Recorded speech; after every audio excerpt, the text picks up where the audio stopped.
So Vata dosha is mainly made up of the elements of air and space, and it's responsible for vital functions in the body such as movement, our nervous system, respiration, as well as passing waste from the body. So its qualities are coldness, dryness, lightness and clarity. You can think of it a bit like a chill wind. So a Vata person is quite creative, they think and talk fast, they sleep quite lightly, and they move around a lot. So looking at physical appearance now, Vata people tend to have quite a light frame and they may even struggle to put weight on. They're also very sensitive to the cold and tend to have poor circulation.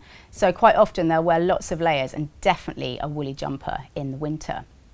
There's also a dryness and a roughness about this dosha, so the skin is quite fine and dry and maybe even a little cracked, such as on the soles of the feet or chapped lips in the winter, for example. And due to the dryness, there isn't much sweat. So looking at what a good balance of Vata looks like in the body, these people are bursting with enthusiasm. They're full of creative ideas, and as a result, they often work in the more creative professions. They're also quite sensitive with subtle minds, and there's an element of erratic or changeability about them. These people are quite like the wind, so they're quite impulsive, they like to move fast and talk fast, and they like change, so sometimes this type moves the furniture around just to get a bit of change in their life. This erratic nature comes around in energy levels as well as appetite, so sometimes they might be really hungry and other times not hungry at all.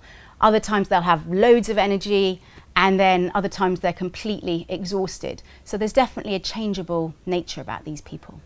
So looking at signs and symptoms of Vata being out of balance in the body, one of the first clues can be the digestion, and there can be too much coldness, airiness and dryness in the digestion. So this can show as bloating, increased constipation, even more belching, for example. The skin, hair and nails can also get more dry and brittle. Looking mentally, anxiety and worries can increase, and also insomnia, waking up between say 2 a.m. and 6 a.m. and not being able to get back to sleep. This type do need to take a little extra time for self-care, as it's very easy to knock Vata dosha out of balance, and many health problems have a Vata imbalance at their root. So looking at how we can keep Vata dosha happy and healthy in the body, Ayurveda considers the right food really key in this. So not just what we eat, but also when we eat. So looking at Vata's cold, airy nature, this can be balanced by foods that are heavy, warm, nourishing and oily. So cooked food is generally much better for your type than raw food. So a bowl of warm porridge, gently spiced, would be much better than a bowl of cold muesli with milk.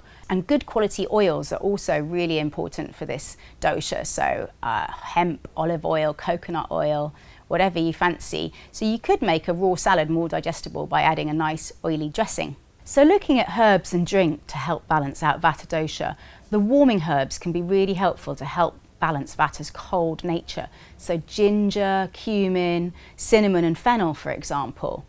Looking at drinks, black tea and coffee can be too stimulating for this dosha, and ice cold fizzy drinks can be also very aggravating. So you're much better off drinking a warm herbal tea. Pukka's Relax blend was created with Vata dosha in mind and has lots of herbs to soothe and calm.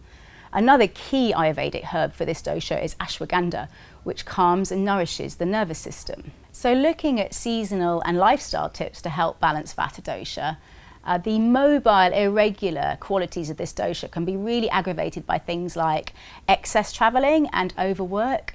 So to balance it out, you need to look for things like a nice calm routine. So having your meals at the same time each day, ideally every 4 hours, going to bed the same time each night, ideally by around 10 o'clock, and having a nice wind down routine in the evening. So maybe a warm bath, a gentle massage, some gentle stretching or movement like yoga and Tai Chi, for example. Looking at the times of year, this dosha can get quite aggravated in autumn. So you think about Vata's cold, dry, airy nature, this is exactly what autumn weather is like, cold, windy and dry. So it's important to take extra care at this time of year. So wrapping up warm, perhaps adding a warm oil massage to your weekly routine. Thinking about holiday destinations, this type is best off going to somewhere warm and slightly humid. I hope you've enjoyed hearing about some diet, herb and lifestyle suggestions to keep Vata dosha warm, energised and grounded.